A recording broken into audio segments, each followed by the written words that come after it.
Now, Rich, I want to ask you an important question, and forgive me if this is cutting across your bounds, because I don't want to...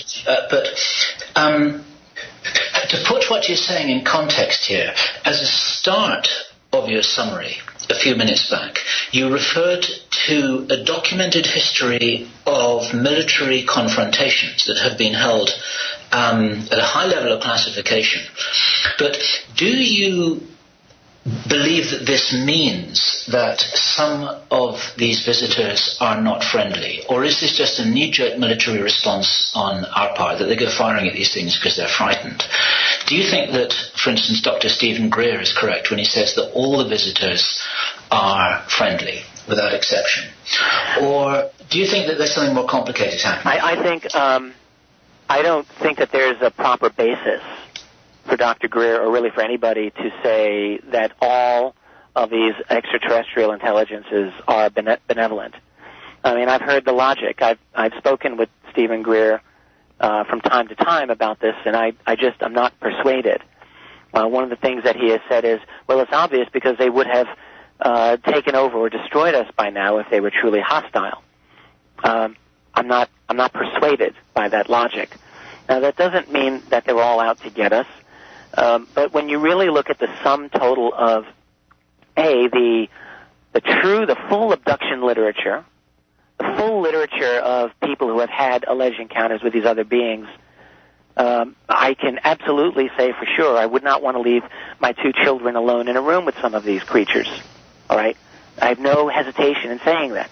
Now, I certainly also would not believe that all of them are evil or dangerous.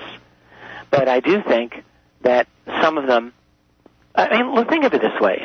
Just be logical. We are, on an evolutionary basis, more advanced than, say, the Neanderthals were. So if we were to encounter the Neanderthals today, what would our relationship with them be? They would look at us thinking, wow, those humans have got all this great technology. They obviously have been able to solve all of the social problems that we have in our society. We have to be more like them. Rich, we're going straight into another break. I apologize for this. Just hold that thought and we'll continue then with a much longer section afterwards. This is Bill Ryan here from Project Camelot, and today on Whistleblower Radio we're talking to Rich Dolan, the author of UFOs and the National Security State, a wonderful work of scholarship. He just completed the 2nd volume of a planned trilogy, which is a huge repository of very well-presented material, which is available on keyholepublishing.com. And what we're talking about just this minute, if you just joined the show, is Rich is doing his best to give a summary of everything that he has concluded and observed in his immersion in this phenomenon over the last more than 10 years of his life. And what we're talking about is any evidence or otherwise that some of these visitors may not be fully friendly or otherwise. Now, Rich, do continue that thought that you were on when you were interrupted. We've got quite a long segment here, so you can really pick up this ball and run with it. Well, fine, great. I'm very uncomfortable when other researchers make these absolute type statements in which they claim that they know the full nature of these others, their agenda. When I hear such people, my instinct is to run far and fast from them, at least professionally, because I don't think it's responsible for any of us to make statements that come down that strongly when one hasn't provided sufficient evidence. It's not responsible, and it also can be wrong. All right, so then it's really not responsible because, as I was saying just before the last break, there would be a great temptation if we were to go back to some ancient society, not even the Neanderthals, but let's say ancient Greece, and we were to go and encounter them with our technology and our, the very sophisticated advances we've made. They might be tempted to think that we have solved all of the problems that they were trying to solve, and they would think, well, okay, we don't have to worry about these people. They're here to help us. And they would surely be sadly mistaken. It's a foolish bet to think that any other civilization equally far advanced from us is going, therefore, to be benevolent, and that all that they want is for us to join their galactic community. All right, I'm very deeply suspicious of such claims, and in particular, I'm going to go a little further here than I usually go in public.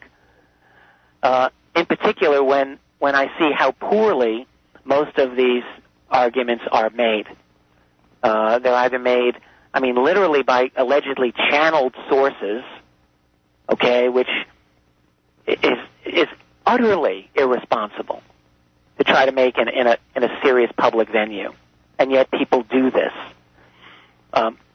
Or when they do it simply on the basis of what they think is sufficient evidence, i.e. that these other aliens haven't blown us up by now. One of the biggest criticisms I'm going to make of what Stephen Greer has done is over his 2001 press conference, which is, among UFO researchers, it's famous. Everyone knows about the great conference at the Press Club in 01.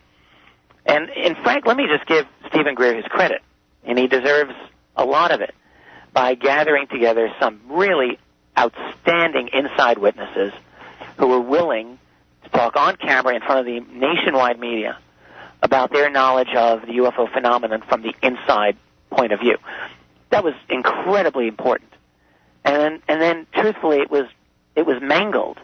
That's the only word I can think of, by this insistence by Dr. Greer and by a few other people who were with him that in addition to this alien presence, we need also to ban space-based weapons platforms.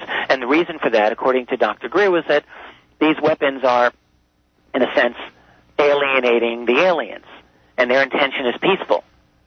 Now, at that point, even forgetting whether or not one is right or wrong on this issue, and even not with, forgetting the fact whether one might agree that space-based weapons are a bad thing, to tack on this albatross of an issue that had absolutely not a single chance of going anywhere in Washington of 2001, and tacking that onto disclosure, and politicizing the issue in that regard, doomed the disclosure conference to failure. It was almost as if, I'm not saying this was the case, but it was almost as if someone said, how can we assure that the disclosure press conference is going to fall flat on its face?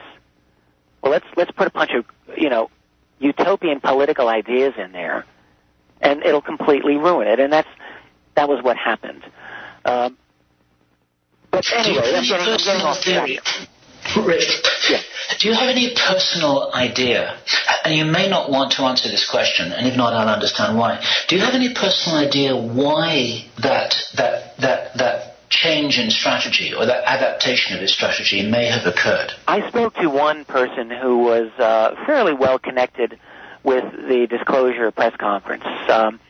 Not an insider's insider, but someone who knows Stephen Greer quite well and was very much involved in the communication leading up to it. And I asked the question, why this whole element of space-based weapons were brought in to the press conference when it very clearly was the torpedo that assured that it was going to fail.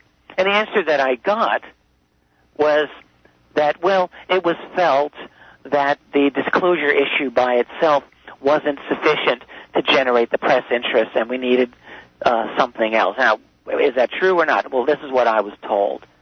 And I said in reply, this was, of course, after the fact and everything, I said, well, that's absurd. When you're trying to convince a skeptical mainstream media that this phenomenon is important and it's real, it is more than enough work for a day to present a very conservative case that there's a phenomenon that has not been adequately explained. You do that, you've won. And what that conference suffered from was classic overreach, trying to accomplish way too much. And in the process, here's getting back to your question about the intentions of these other beings. Dr. Greer made it very clear that his opinion was these aliens are benevolent. In fact, he said elsewhere that they don't even do abductions, that if one was abducted, that was clearly a military operation. I heard him say this. Do you believe that, Rich? What's that? Do you believe that? No, I absolutely do not believe that. Right. I think that there are military abductions, yes. And to argue that all of these are military is an absurdity when you look at the true phenomenon of the abductions, when one actually reads the literature. Okay, and this is where research is so important. It's really easy